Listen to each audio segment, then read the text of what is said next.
Bus or cab? Take the bus. Hey guys, how you doing? Today's movie is going to be Chained. It's coming out on DVD and stars Vincent D'Onofrio. And I don't know if you know who he is, but he's the guy from Full Metal Jacket and Cell. He's really good at playing a creep. The story is basically he's a cab driver. He picks up women, takes them back to his house, like, you know, your typical killer. The only thing different in this movie is that one day he captures a woman that has a small child with her. He's 9 years old. And he winds up keeping the boy and making the boy sort of like his house servant. And he winds up grooming the child to eventually be a killer like him. So really interesting concept for this movie. This movie is also directed by Jennifer Chambers Lynch. She's David Lynch's daughter, I guess. And the only other movie she's really done of note is that movie Boxing Helena, which I've never seen. But Chained. So, like I said, awesome concept for a movie. You know, serial killer captures little boy, and basically he makes the boy a slave around the house, and the boy has to basically learn from him as he's, you know, doing his serial killing and shit. It's pretty crazy. The best parts about this movie are, you know, Vincent D'Onofrio's acting, awesome. The kid who plays the character, they call him Rabbit in the movie, his name is Iman Farin. He's really good. Also, it's basically like a two-man show, Vince D'Onofrio and the boy.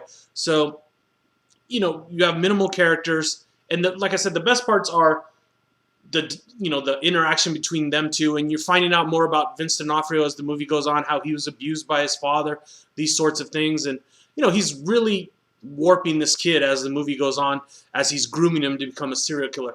That is the best part of the movie. Extremely grim subject matter. Not a lot of blood and guts, which I'm not knocking the movie for that. I know some people think I knock the movies when they don't have blood and guts. You know, it's a fair amount of disturbing images, believe me. So it makes it up there as a good horror movie, but it's more of a psychological type of thriller, type of horror flick or whatever. But there was a couple little things I had problems with. Overall, it's an awesomely solid movie. The couple things I did have problems with, I thought the middle of the film was a little redundant. They could have added a few more things in there. It seemed pretty repetitive in the middle and kind of drags a little bit. I mean, they're building character. They're showing what's happening to the boy. I just wish they would have added a little more into the middle. Maybe a little more scenarios or something like that. I don't know. It just felt like the middle dragged a little bit. But if you can make it to the end, it has an awesome ending. Watch the ending. I didn't see the ending coming at all. I mean, part of the ending I saw, but the twist at the end, and there is a twist, but this one's actually a good fucking twist. Most twists suck, or it's the same shit that you're expecting. This one I didn't see coming. Really love the twist at the end. So if you start watching the movie, do me a favor and make sure you finish watching it. So Chained is going to get 3.5 out of 5. There was just, like I said, a little redundancy in the middle, and there's one part with a throwing knife. If you've seen the movie, you can comment on it below.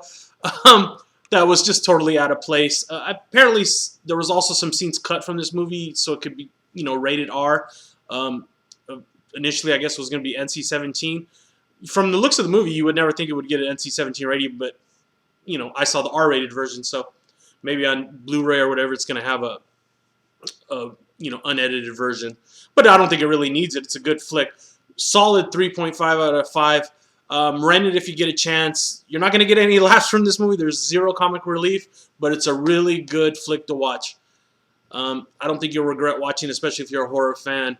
And if you like good character development. Vince D'Onofrio is awesome in this movie. And the boy, Iman Farin, good actor. I want to see him in more stuff. All right, guys, take it easy. See you later.